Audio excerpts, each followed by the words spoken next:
Dominique Léus, chef de groupe Innovation et Prospective à la SNCF, à la Direction Innovation et Recherche. J'ai en charge le développement des démarches KCP qu'à la SNCF nous appelons des labs.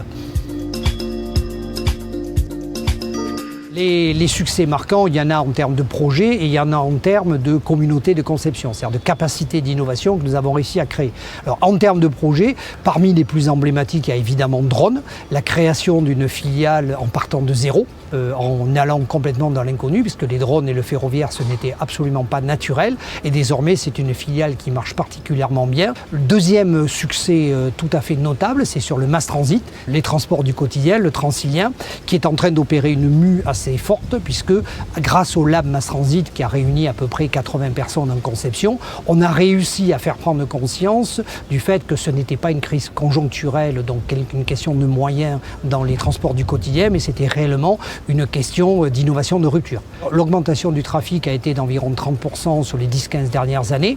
Donc désormais, les modèles d'exploitation qui à l'heure actuelle sont fondés sur un nominal, c'est-à-dire un fonctionnement normal, on n'est plus assez rarement dans un fonctionnement normal. Aujourd'hui, c'est le fonctionnement aléatoire qui est la règle, c'est-à-dire ce qu'on appelle le dégradé.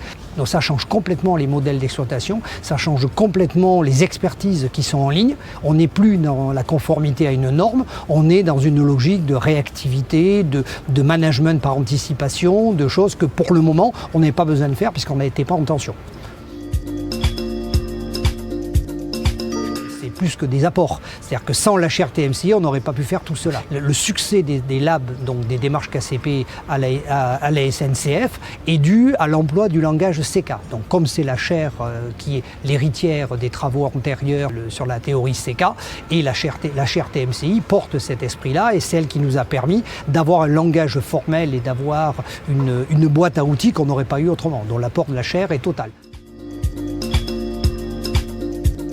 C'est d'arriver à la fois à améliorer la boîte à outils, comme c'est déjà fait, de telle manière de pouvoir en faire plus et plus vite, parce qu'on sent que ceux qui s'engagent dans le CK, au moins à la SNCF, ont envie de revenir, donc ça montre que ça marche, mais on a quand même un problème de capacité de production, et si on n'a pas une boîte à outils encore plus efficiente qu'aujourd'hui, et déjà elle marche plutôt pas mal, on est limité dans nos capacités de production.